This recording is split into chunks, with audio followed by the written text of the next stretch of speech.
안녕하세요. 성경 통독 74일차 여호수아서 9장에서 12장 말씀입니다. 첫 번째 포인트입니다. 모세는 애굽에서 바로와 6개월 동안 협상 전쟁을 했고 여호수아는 가나안에서 31명의 왕들과 5년 동안 공성전을 했습니다. 출애굽의 지도자 모세의 전쟁은 애굽에서 바로와 치렀던 6개월 동안의 협상 전쟁이었습니다. 그리고 모세의 전략과 전술은 한마디로 중심 치고 빼내오기였습니다. 출애굽은 모세가 혈혈단신으로 애굽에 들어가 이스라엘 민족 전체를 구출해 나온 인류 역사상 가장 스펙터클한 아군 포로 구출 작전이었습니다.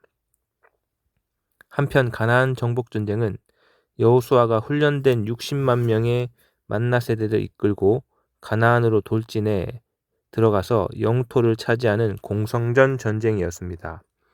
여호수아 9장에서 12장까지는 여호수아와 만나 세대들이 약속의 땅 요단 서편 가나안에서 5년간 31번의 공성전에서 승리함으로 31개의 성을 모두 빼앗고 그 빼앗은 땅을 그들의 영토로 삼는 이야기입니다. 5년간의 긴 가나안 정복 전쟁 기록은 고대로부터 오늘날까지 인류의 전쟁사를 통틀어 전후무후한 상승장군 여호수아의 기록이 되겠습니다. 두 번째 포인트입니다. 만나 세대의 5년간의 전쟁은 하나님의 500년 약속 성취입니다. 하나님께서 아브라함에게 약속을 주신 지 500년 만에 아브라함의 후손들인 모세와 만나 세대들은 1단계로 요단 동편에서 아모리와 바산 두 개의 성을 빼앗아 그들의 땅이 되게 했습니다. 그리고 여호수아와 만나 세대들은 요단 서편으로 건너가 그곳에서 2단계로 여리고, 아이, 예루살렘, 헤브론, 야르뭇, 라기스, 에글론, 게셀, 드빌, 게델, 호르마, 아랏, 림나, 아둘람, 막게다, 베델, 답부아, 헤벨, 아벡, 라사론, 마돈, 하솔, 시므론, 악삽, 다하낙, 무기또, 게데스, 갈멜, 돌길갈, 디르사 등 31개의 성을 빼앗아 그들의 땅이 되게 했습니다. 아브라함의 후손들인 만나 세대는 가데스 바네아에서의 정탐 사건 이후 40년의 준비와 5년 동안의 가나안 정복 전쟁을 통해 약속의 땅 가나안에서 33개의 성읍을 점령하는 놀라운 승리를 얻게 되었습니다. 세 번째 포인트입니다. 라합과 기브온 주민들의 고백은 같은 내용이 되겠습니다. 여리고성 라합의 고백, 그 고백을 염두에 두고 이제 여호수아서 2장 8절에서 13절에 기록되어 있겠습니다. 요단 서편 가나안 땅 기브온 주민들이 여호수아에게 한 고백, 여호수아서 9장 8절에서 10절을 보면 놀랍게도 거의 같습니다. 특히 두 가지 내용이 그렇습니다. 첫째, 40년 전 애굽에서 하나님께서 행하신 모든 일을 들어 알고 있다는 것입니다. 둘째, 요단 동편에서 모세와 만나 세대들이 아모리와 바산 왕, 이 두 왕을 죽인 일을 가지고 알고 놀라며 두려워하고 있다는 것입니다. 가나안 주민들은 그때나 지금이나 여전히 이스라엘 백성들을 두려워하고 있었던 것입니다. 기브온 주민들은 이스라엘의 상승세에 기가 눌려 가나안 동맹보다는 이스라엘에 굴복하는 것이 자신들의 살 길이라고 판단하고 화친 조약을 맺기 위해 전략을 나름 완벽하게 세우고 이스라엘 진영으로 찾아 들어왔습니다. 주도 면밀한 기브온 주민들에게 속아 여호수아와 이스라엘의 족장들은 그들과 화친 조약을 맺고 그들은 이스라엘의 종으로 삼았습니다. 그런데 곧바로 이 일의 실체가 밝혀지면서 이스라엘 지도자들의 경솔한 행동에 대해 백성들의 원망을 사게 됩니다. 그러자 여호수아와 이스라엘의 족장들이 곧바로 자신들의 잘못을 인정하고 이후 기브온과의 관계를 다시 결정합니다. 첫째, 일단 기브온과의 화친 조약을 지켜 기브온 족속을 살려줍니다.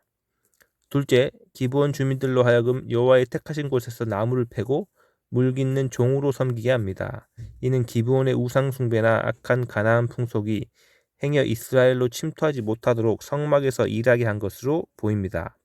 네 번째 포인트입니다. 아브라함과 여호수아는 누군가를 돕기 위해 먼 길을 행군한 적이 있습니다.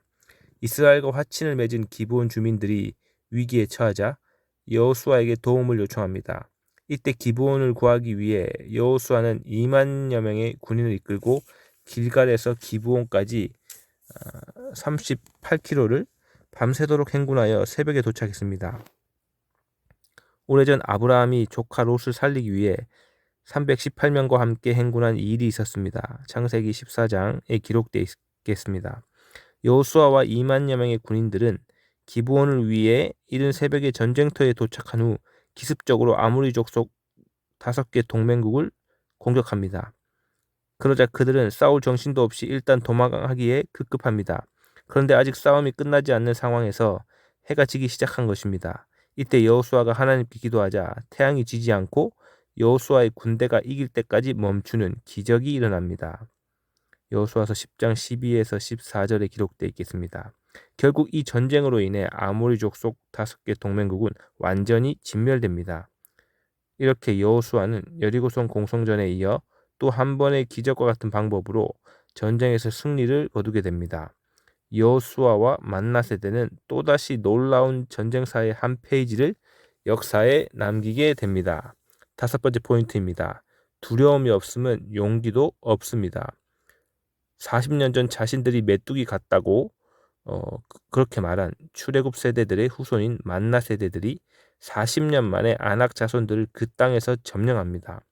만나 세대들이 아낙 자손에 대한 두려움을 하나님을 믿는 믿음으로 이겨내고 용기를 내서 나가 싸워 마침내 이긴 것입니다.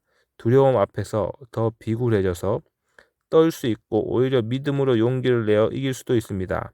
이후에 보면 블레셋의 거인 골리앗과의 싸움 앞에 이스라엘 모두가 두려워하자 다윗이 말합니다.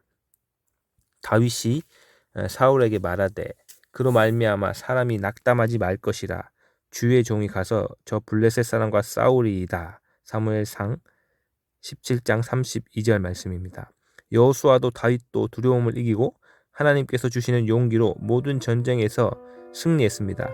이처럼 두려움이 없으면 용기도 없다는 사실이 오늘 성경에 기록되겠습니다. 감사합니다.